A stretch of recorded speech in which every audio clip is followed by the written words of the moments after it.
नमस्कार दोस्तों, स्वागत है आप सभी का एक बार फिर से हमारे यूट्यूब चैनल पे। मेरा नाम है सुमित पुनारी। आशा करता हूँ आप लोग अच्छे होंगे, आपकी तैयारी अच्छी चल रही होगी।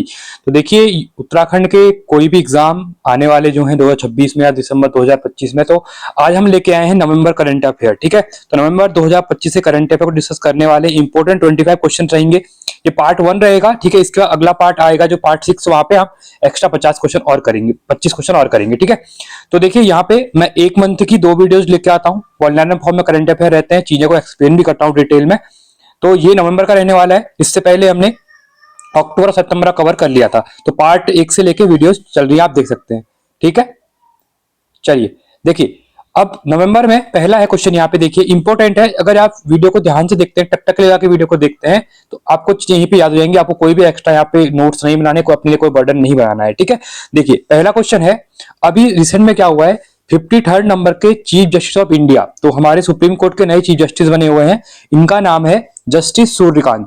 ये क्वेश्चन इंपॉर्टेंट रहेगा क्योंकि वी आर गवई के जाने के बाद 52 नंबर के गवई थे, अभी 53। अभी क्या हो रहा है ना, नंबर सबको याद, मतलब नाम सबको याद हो रहा है, बट रिसेंट में क्या हो रहा है कि अब नंबर पूछे जाएंगे करंट अफेयर में। ठीक है, एग्जाम में कोई भी हो, तो ये कौन से नंबर के, 53rd नंबर के हैं। ठीक है, ये 2027 9 फरवरी तक रहने वाले हैं। ठीक है, इंपॉर्टेंट है, यहां भी क्वेश्चन पूछ सकता है एग्जाम में। चलिए आगे देखते हैं। आईसीसी महिला ओडीआई विश्व कप, मोस्ट इंपॉर्टेंट क्वेश्चन है क्योंकि फर्स्ट टाइम इंडिया ने जीता हुआ है इसको। तो विजेता कौन है, भारत, और उपविजेता दक्षिण अफ्रीका। तो देखिए यहां से 2 क्वेश्चन बन सकते हैं। देखिए एक तो क्या हुआ था, जो आपका T20 वर्ल्ड कप हुआ था, उसके फाइनल में भी साउथ अफ्रीका को इंडिया ने हराया था मीन्स वाले में। और यहाँ पे जो ये था 50-50 था। ठीक है, ओडीआई लिखा है, देखिए वनडे एग्जाम। ठीक है, तो वनडे जो होते हैं आपके ओडीआई, इसमें दक्षिण अफ्रीका को हराया भारत ने, और इंडिया वुमेन्स टीम है फर्स्ट टाइम यहाँ पे वर्ल्ड कप जीती है। इसका ये 13वां संस्करण था। ठीक है, और मेजबान देश कौन कौन से थे, तो भारत और श्रीलंका ने इसकी क्या की थी, मेजबानी की थी, मतलब इसको होस्ट किया था। क्लियर है, आगे बढ़ते हैं। थर्ड क्वेश्चन है, देखिए ETATV, ये एक वीर, ये है क्या, क्वेश्चन डायरेक्टली पूछेगा ETATV क्या है। इसका नाम वीर दिया हुआ, ये है क्या, ये भारतीय सेना का पहला परिचालन इलेक्ट्रिक सामरिक ऑल टेरन व्हीकल है। ठीक है, एक व्हीकल टाइप है, तो ये बनाया हुआ है। ठीक है, एक ये सेना के लिए एक गाड़ी टाइप की है। ठीक है, तो इसको याद रखना, ये इलेक्ट्रिक इस टाइप से। ठीक है, तो वीर इसको नाम दिया गया है, इंपॉर्टेंट है। वीर क्या है बोलेगा, तो भारतीय सेना का पहला परिचालन इलेक्ट्रिक सामरिक ऑल टेरर व्हीकल है। ठीक है, इंपॉर्टेंट है, याद रखना, टेरन व्हीकल। अगला है चौथा। देखिए अब इसमें आपने सबको पता है जीआई टैग दिए जाते हैं, 10 साल के लिए दिए जाते हैं। ठीक है, हर एक फील्ड का अपने उत्तराखंड में आप लोग देखते हैं 27 प्रोडक्ट को जीआई टैग यहाँ पे मिल चुका है। और उत्तराखंड 2023 में पहला राज्य था जिसे 17 प्रोडक्ट को एक साथ यहाँ पे जीआई टैग मिला था। ये आप सबको पता है, बैकग्राउंड में चीजें। अभी देखिए अंबाजी संगमरमर काफी ये है। देखिए अंबाजी क्या है ना, गुजरात में एक जगह है। ठीक है, जैसे आपके जगह होती है, वहां पे अंबाजी का मंदिर भी है गुजरात में, काफी अच्छी जगह में गया हूं। तो अंबाजी संगमरमर वहां का ही फेमस है। ठीक है, तो अंबाजी संगमरमर जो निकलता है, तो उसको गुजरात सरकार ने अभी जीआई टैग दे दिया है। ठीक है, ये भी इंपॉर्टेंट क्वेश्चन बन सकता है। अगला है 5वां, Miss Universe 2025, most important question, UKPSC का फेवरेट टॉपिक है, यहां से क्वेश्चन डालता है हमेशा एग्जाम में। तो देखिए मिस यूनिवर्स 2025 का 74वां संस्करण अभी हुआ था। ठीक है, कौन सा, 74th संस्करण था। ये कहां पे हुआ, ये हुआ आपका थाईलैंड में हुआ। ठीक है, और इसमें मिस यूनिवर्स बनी कौन, अभी फातिमा बॉस। मोस्ट इंपोर्टेंट है, याद कर लो नाम को, ये आगे आपके जो भी 26 में एग्जाम होंगे देखने को मिलेगा। तो फातिमा बॉस मैक्सिको की है। ठीक है, तो थाईलैंड में भी हुआ था, और इस इंपॉर्टेंट आपके लिए बन जाएगा। अब यहाँ पे थीम भी पूछ सकता है, द पावर ऑफ लव, क्या है, जो प्यार, जो पावर है ना, द पावर ऑफ लव, इसकी थीम रखी गई। ये भी क्वेश्चन पूछ सकता है कि मिस यूनिवर्स 2025 का 74वां संस्करण कहां हुआ, थाईलैंड में हुआ था। इसकी थीम क्या थी, द पावर ऑफ लव थी। कौन कौन बनी मिस यूनिवर्स, फातिमा बॉस, जो कि मैक्सिको की रहने वाली है। क्लियर है, अगला है G20। देखिए अब G20 की अभी 20वीं मीटिंग हुई थी अभी। ठीक है, तो 20वीं मीटिंग अभी हुई वो जोहान्सबर्ग में। ठीक है, तो इसकी थीम क्या थी, देखिए अब यहां पे एक चीज क्लियर होगी। 2023 का 18वां जो संस्करण था G20, वो इंडिया ने होस्ट किया था। 1 साल के लिए प्रेसिडेंसी इंडिया के पास थी। इसके बाद 2000, अगर मैं 24 की बात करता हूं, तो ये कहां पे थी, किसके पास थी, ये थी आपकी ब्राजील के पास थी। ये भी याद रखना है। ठीक है, बैकग्राउंड में अभी अब देखिए जो साउथ अफ्रीका था ना, ये पहले G20 का पार्ट नहीं था। तो 2023 में जब इंडिया मीटिंग हुई थी, तो उस टाइम पे क्या हुआ था, इसको एक यूरोपियन यूनियन, जो अफ्रीकन यूनियन है, उसको 21वां मेंबर बना दिया था, किसका, G20 का। तो अभी G20 कहने को G20 है, उसमें 21 मेंबर है, याद रखना है इसको। ठीक है, कभी कंफ्यूज आपको नहीं होना है। तो इसकी जो अभी 20वीं मीटिंग हुई वो जोहान्सबर्ग में हुई। ठीक है, साउथ अफ्रीका में। अब इसकी थीम क्या थी, ठीक है, जैसे हमारी टीम क्या थी, वसुधैव कुटुंबकम थी, तो वैसे ही यहाँ पे साउथ अफ्रीका में जो हुआ अभी, इसकी एकजुटता, समानता और स्थिरता, ये भी इंपॉर्टेंट थीम बन जाएगी। G20 काफी न्यूज में रहता है और काफी इंपॉर्टेंट भी है G20। ठीक है, आगे बढ़ते हैं। देखिए, हर महीने आपको ऐसे करंट अफेयर कराए जाते हैं जो कि आपको कोई प्रॉब्लम होती है। ठीक है, इसके 2 पार्ट आते हैं, तो 50-55 क्वेश्चन रहते हैं और पूरा करंट अफेयर मंथ का, क्योंकि देखिए कुछ क्वेश्चन तो होते हैं कि अपॉइंटमेंट वगैरह वो इतने इंपॉर्टेंट होते नहीं है। मैं यहाँ पे वही कराता हूँ जो कि एग्जाम के फंसे काफी ज्यादा इंपॉर्टेंट होते हैं करके। ठीक है, चलिए अभी देखिए डेविस कप हुआ 2025 का, इसको जीता किसने, इटली के द्वारा इसको जीता गया है। और इसमें जो उपविजेता रहा, ठीक है, रनअप जो रहा वो स्पेन रहा यहाँ पे। ठीक है, तो डेविस कप का कौन सा संस्करण था, 113वां संस्करण, तो ये इंपॉर्टेंट बन सकता है। ठीक है, अगला देखिए काफी इंपॉर्टेंट है स्पोर्ट्स एंड न्यूज में यहाँ पे, तो आईसीसी T20 वर्ल्ड कप 2026 में कहां पे होने वाला है, भारत और श्रीलंका में ही होने वाला है। ठीक है, इसकी मेजबानी कौन कर रहा है, भारत और श्रीलंका करने वाला है।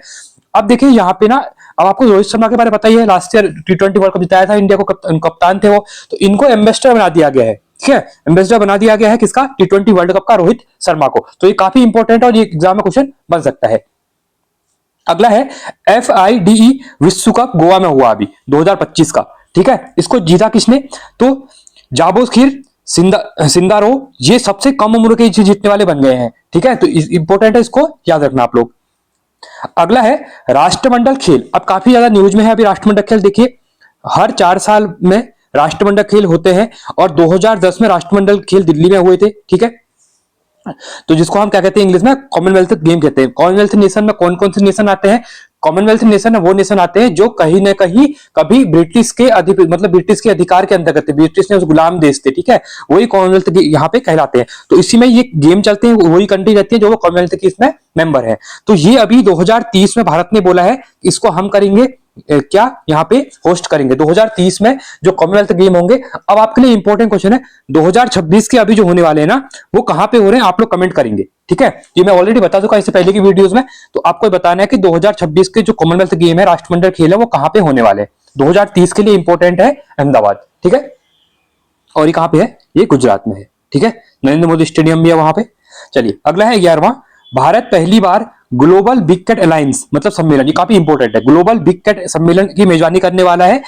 ये कहां पे होने वाला है, नई दिल्ली में होने वाला है। ये मोस्ट इंपॉर्टेंट क्वेश्चन बन जाएगा यहाँ पे। ठीक है, 12वां है इंदिरा गांधी शांति पुरस्कार 2024 किसे दिया गया, तो चिली की पूर्व राष्ट्रपति है मिशेल बेचलेट। तो ये काफी इंपॉर्टेंट क्वेश्चन बनेगा। तो इंदिरा गांधी शांति पुरस्कार 2024 किसको दिया गया है, मिशेल बेचलेट को दिया गया है। ये कहां की है, चिली की पूर्व राष्ट्रपति है। अब आगे से देखिए अगला है, यहाँ पे इंडेक्स का क्वेश्चन आ चुका है, काफी इंपॉर्टेंट है। तो climate change performance index 2026 recent में आया अभी, तो इसकी भारत की जो इसमें रैंक है ना वो 23 है। कितनी रहनी है, 23 रही है। तो स्कोर की बात करेगा तो स्कोर रहा है 61.31, तो 61.31% यहाँ पे क्या स्कोर यहाँ पे किसको मिला है, इंडिया को मिला है, और 23वीं यहाँ पे रैंक है। क्लाइमेट चेंज परफॉर्मेंस इंडेक्स 2026 की बात कर रहे हैं हम लोग। अगला क्वेश्चन है, भारत के 91 शतरंज ग्रैंड मास्टर कौन बने हैं, ये बने हैं राहुल VS। ठीक है, तो भारत के 91 शतरंज ग्रैंड मास्टर कौन बने हैं, राहुल VS बने हैं। ठीक है, 15वां है, दुनिया का पहला कैशलेस देश कौन बन गया है। ठीक है, जहां पे पूरा ही मतलब ऑनलाइन ट्रांजेक्शन वगैरह सब ऑनलाइन चलेगा, तो ये हो गया अब स्वीडन। तो स्वीडन देश दुनिया का पहला कैशलेस देश यहाँ पे बन गया है। स्वीडन क्या है, एक यूरोपियन कंट्री है। ठीक है, 13वां है, भारत के पहले बिजली से चलने वाले इलेक्ट्रिक रॉकेट वायुपुत्र। ठीक है, वायुपुत्र क्या है, तो भारत का है पहला बिजली से चलने वाला क्या है, इलेक्ट्रिक रॉकेट है। और ये किसने बनाया है, स्पेस किड्स इंडिया के द्वारा इसको बनाया गया है। ठीक है, तो वायुपुत्र क्या है, तो बिजली से चलने वाला क्या है, इलेक्ट्रिक रॉकेट है भारत का। ठीक है, अगला है, देखिए काफी इंपॉर्टेंट क्वेश्चन है, मोस्ट इंपॉर्टेंट क्वेश्चन इसको लेंगे हम लोग। भारत ने गणतंत्र दिवस 2026 पर मुख्य अतिथि, अब आप सबको पता है 26 जनवरी आने वाली है और हर साल जो परेड होती है दिल्ली के अंतर्गत राजपथ के आसपास। ठीक है, तो वहां पे क्या होता है, हर साल कोई ना कोई मुख्य अतिथि यहाँ पे आता है बाहर कंट्रीज से। तो अभी 2026 के लिए यहाँ पे मुख्य अतिथि रूप में 2 लोग आने वाले हैं। एक है, याद रखना यहाँ पे, देखिए ये कंफ्यूज करेगा आपको, यूरोपियन आयोग की अध्यक्ष, मैंने अध्यक्ष लिखा नहीं है, मैं यहाँ पे लिख ले रहा हूं। ठीक है, तो यूरोपियन आयोग की अध्यक्ष Ursula von de Ursula von der Leyen, इनका नाम है, क्या है? Ursula von der Leyen. ये क्या है? यूरोपियन आयोग के अध्यक्ष है। अब आप देखना, अगला है यूरोपियन परिषद के अध्यक्ष है। दो चीजें अलग अलग होती है ना, एक परिषद अलग होता है, आयोग अलग होता है। तो यूरोपियन आयोग की जो अध्यक्ष, परिषद की जो अध्यक्ष है एंटोनिया कोस्टा। तो एंटोनिया कोस्टा और उर्सुला वॉन डेर लेमिन, ये दोनों आने वाले, इनको याद रखना, क्योंकि ये क्वेश्चन ऐसे, ये नाम भी थोड़े अजीब से हैं और इसे याद भी नहीं होंगे, तो 2-3 बार देखे ना, चीजें याद हो जाएंगी। ठीक है, उर्सुला वॉन डेर लेमिन क्या है? यूरोपियन आयोग के अध्यक्ष हैं, और यूरोपियन परिषद के अध्यक्ष हैं एंटोनिया कोस्टा। ठीक है, तो ये गणतंत्र दिवस 2026 की परेड में मुख्य अतिथि रहने वाले हैं यहाँ पे। क्लियर है? अगला है 18वां, आसियान रक्षा मंत्रियों की बैठक प्लस 2025। ठीक है, तो आसियान जो है उसकी रक्षा मंत्रियों की बैठक, आसियान कंट्रीज सबको पता होगा, तो आसियान कंट्रीज के रक्षा मंत्री हैं, उनके रक्षा मंत्रियों की बैठक हुई प्लस 2025 मतलब 2025। ये कहां पे हुई? Kuala Lumpur Malaysia. तो कोलालमपुर मलेशिया में हुई थी अभी आसियान रक्षा मंत्री की बैठक। और आसियान से हर एग्जाम में क्वेश्चन आते हैं, यूके पीएससी के एग्जाम, यूके ट्रिपल एससी के एग्जाम, दिल्ली पुलिस का एग्जाम आने वाला है, यूपीएससी का एग्जाम आने वाला है, आपके रेलवे एनटीपीसी के ग्रुप डी के एग्जाम चल रहे हैं, सब जगह ये क्वेश्चन देखने को मिलेंगे आपको। ठीक है, अगला है 94th रामसर स्थल। ये काफी इंपॉर्टेंट क्वेश्चन बन जाएगा यहाँ पे। ठीक है, देखिए, तो रामसर का भारत के अंतर्गत 94 रामसर स्थल अभी यहाँ पे बन चुका है। कौन सा बना है? गोगाविल झील, और ये कहां पे है? बिहार में है। ठीक है, देखिए, इससे पहले उदयपुर झील भी थी, वो बिहार की थी। देखिए, उदयपुर जगह सिटी जो है, देखिए क्लियर कर रहा हूं, उदयपुर झील की बात करेगा बिहार में है, उदयपुर सिटी की बात करेगा वो आपका राजस्थान में है। ठीक है, और एक उदयपुर और है जगह, वो आपका त्रिपुरा के अंतर्गत पड़ता है। ठीक है, आपको यहाँ पे कंफ्यूज जरा भी नहीं होना है। अगर रामसर स्थल की बात करेंगे तो गोगा झील बिहार में है, 94 रामसर स्थल यहाँ पे बन गया है। ठीक है, अगला है 20वां, यूनेस्को ने अपने क्रिएटिव सिटीज नेटवर्क में शामिल किया है city of gastronomy, sorry city of gastronomy. Gastronomy ये कौन सी है? लखनऊ। अब ऐसा ही क्वेश्चन, सेम क्वेश्चन इससे पहले ऐसा ही क्वेश्चन था, वो क्वेश्चन यूके ट्रिपल एससी ने पूछा था, तो आपको फिर से ध्यान देना है। यूनेस्को के द्वारा अभी अपने क्रिएटिव सिटीज नेटवर्क में सिटी ऑफ गैस्ट्रोनॉमी करके यहाँ पे खान पान की नगरी लखनऊ को यहाँ पे उसमें ऐड किया है। तो ये क्वेश्चन आगे आने के लिए काफी ज्यादा मोस्ट इंपोर्टेंट यहाँ पे रहने वाला है। सिटी ऑफ गैस्ट्रोनॉमी, खान पान की नगरी कौन सी? लखनऊ। किसने ऐड किया है? यूनेस्को ने किया, किसमें? अपने क्रिएटिव सिटीज नेटवर्क में इसको शामिल किया है। ठीक है, आगे बढ़ते हैं अगले क्वेश्चन की तरफ। आई होप आपको चीजें क्लियर हो रही होंगी। ठीक है, 1-2 बार अगर चीजों को पढ़ेंगे देखेंगे तो चीजें याद हो जाएंगी। अगला है क्रिप्टो करेंसी को संपत्ति के रूप में मान्यता अभी किसने दी है? तो ये दी है मद्रास उच्च न्यायालय के द्वारा, मद्रास जो हाईकोर्ट है उसके द्वारा क्रिप्टो करेंसी को क्या कर दिया है? संपत्ति के रूप में मान्यता दे दी है। ठीक है, अगला है रोहन बोपन्ना। अगर आप टेनिस के थोड़ा भी, अगर क्रिकेट से हटके आप टेनिस वगैरह भी देखते हैं तो आपको पता होगा, इंडिया के काफी अच्छे प्लेयर रोहन बोपन्ना, इनके द्वारा भी संन्यास की घोषणा कर दी गई है, संन्यास ले लिया गया है। ये टेनिस से रिलेटेड है और 20 साल इनके यहाँ पे टेनिस खेला गया भारत के लिए, काफी इंपॉर्टेंट है, और इनके द्वारा भी संन्यास की घोषणा कर दिया। रोहन बोपन्ना का संबंध किससे है? ये टेनिस से है। ठीक है, अगला है डिजिटल जनजातीय स्वतंत्रता सेनानी संग्रहालय। ये कहां पे बन रहा है अभी? रायपुर छत्तीसगढ़ में। डिजिटल जनजातीय स्वतंत्रता सेनानी संग्रहालय कहां पे? रायपुर छत्तीसगढ़ में। अगला है 24वां, पहला आर.के. लक्ष्मण उत्कृष्टता पुरस्कार किसको दिया गया है? जो चीजें पहली होती है, मैंने पहले कहा था, पहली वाली चीजें हमेशा याद रखना, करंट अफेयर बनने के चांसेस बहुत ज्यादा होते हैं। तो पहला आर.के. लक्ष्मण उत्कृष्टता पुरस्कार दिया गया है आमिर खान को। ठीक है, हमारा आज का लास्ट क्वेश्चन रहने वाला है एपीईसी। ठीक है, एशिया प्रशांत आर्थिक एपेक जिसको कहते हैं हम, एशिया पैसिफिक इकोनॉमिक कॉर्पोरेशन, इसको याद रखना, Asia Pacific economic corporation, Asia प्रशांत आर्थिक सहयोग का जो शिखर सम्मेलन हुआ था वो अभी कहां पे हुआ? वो ग्योगजू साउथ कोरिया। ये क्या लिखा है मैंने? साउथ कोरिया लिखा है, इसको ध्यान देना। हाँ, ठीक है, तो साउथ कोरिया में अभी आपने को देखने को मिला, क्या मिला? एपेक का शिखर सम्मेलन जो हुआ ग्योगजू साउथ कोरिया में देखने को मिला। तो ये हमारे 25 क्वेश्चन थे, पार्ट 1 था। इसके बाद पार्ट 2 एक और आएगा हमारा नवंबर मंथ करंट अफेयर का, तो आप इनको देख सकते हैं। देखिए 13 से 14 मिनट की ये वीडियो रहती है और आप लोगों के लिए काफी ज्यादा इंपॉर्टेंट ये हो जाती है। तो आज के इतना रखते हैं। देखिए वीडियो अच्छी लगी वीडियो को लाइक करें, चैनल को सब्सक्राइब करें और दोस्तों का वीडियो को शेयर भी करें। इससे रिलेटेड और भी वीडियोस आपके लिए आती रहती है चैनल पे, आप चैनल पे जाकर एक बार प्लेलिस्ट देख सकते हैं। ठीक है, तो आज के लिए इतना ही। Thanks for watching. जय हिंद, वंदे मातरम।